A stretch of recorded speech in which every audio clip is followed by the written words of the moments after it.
Okay, well, the thing happened where I ran out of memory again, or storage space or whatever, so y'all know I'm one take Willie over here. I was in the middle of showing how I get the gold out of, you know, the filters using just a pan of water. I did the big filter first, and here, I'm gonna get whatever little tiny bit out of this real quick.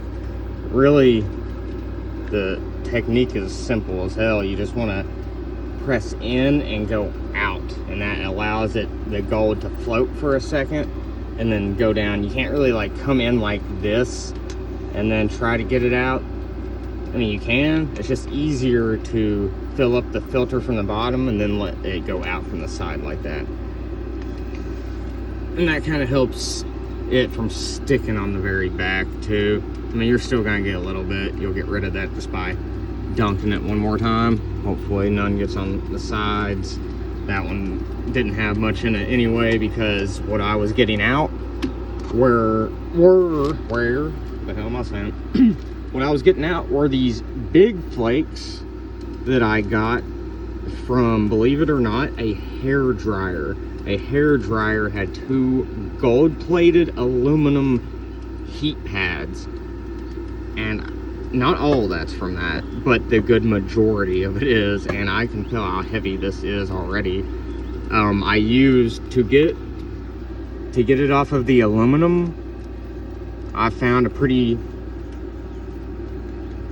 cool way of, and it occurred to me, because you can use aluminum when you have copper acetate, which is basically just the blue liquid that you see inside of the bottles when you're doing this stuff. It's just copper that's gone into solution inside of the vinegar, or acetic. So vinegar is called acetic acid, and that's where the word acetate comes from, is acetic.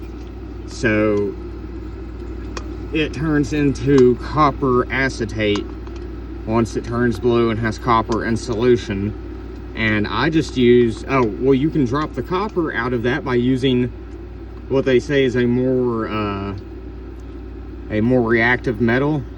And I read online that you could just use aluminum, same way that you can use silver or copper plates to get silver to drop out of solution. You can drop in aluminum plates in copper solution to get copper to come out of the solution. And I was like, okay, if that's the case, then doesn't that mean that copper acetate itself, or the blue liquid, would work the gold off of a aluminum bar, or whatever the aluminum, not matrix, but what's the word I'm looking for here? So I want to say substrate. That's not right either, but you know what I'm saying. It's gold plated onto an aluminum plate, or a piece of aluminum, because that sounds redundant saying it the way I did. And I put the 2 gold plated pieces of aluminum, the heating plates that were on the hair straightener, put them in a solution of copper acetate, which is just the blue liquid when the copper goes into your vinegar solution. I put it into a solution of that, a pretty clean one that I kind of just made up myself out of these, where are they at? These, I took them out in the video just a second ago in the beginning, but where I ran out of room, I'm gonna had to make a new video. But these are the reader heads off of a VCR, and I thought they were gold plated at first. I tried to remove it, but it turns out they're just like a coppery brass. So I made some copper acetate out of those, took it out, and then poured it into a jar. Put the 2 heating plates in there that had the gold plating, and I haven't even gotten it all off yet. If I can find them real quick, I'll show you guys what I'm talking about. But, no, I haven't put them back in there yet. I'm not really sure what I did with them, to be honest. I set them over here somewhere.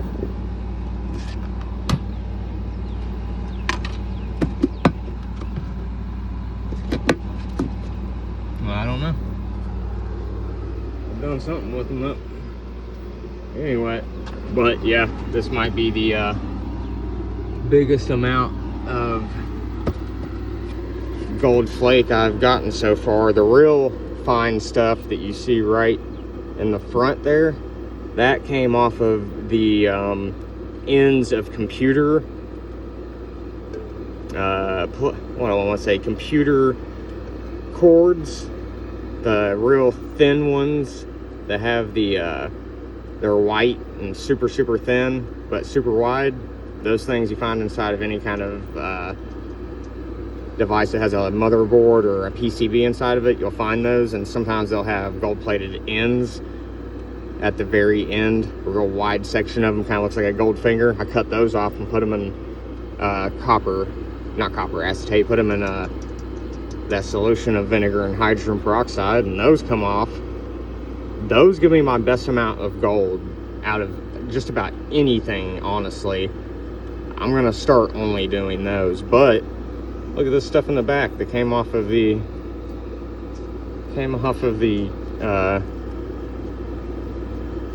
gold-plated aluminum pieces. I mean, that's crazy. And I put this stuff into a solution of the same solution. That way, any kind of I need to quit saying that way, any kind of copper that may be left on the back of it can be eaten off, and I'm left with, over time, a more and more pure solution, or a more and more pure amount of the gold. And after 2 months, I've got to dip in, y'all, sorry for the bad lisp. After 2 months, this is what I'm left with. I can't show it to y'all this way. I'm gonna have to set this down to be able to show you guys this. Yes, after 2 months, this is what I'm left with. Which, it doesn't look like that much, but this is a, what, 16-ounce pickle jar. And let me see if I can't turn it around here a little bit. Show you guys what I'm looking at.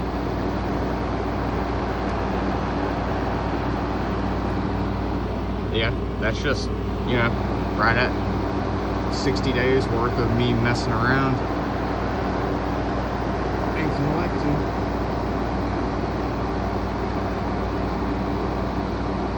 I can't really get a good shot of that. I'm trying to show it to you.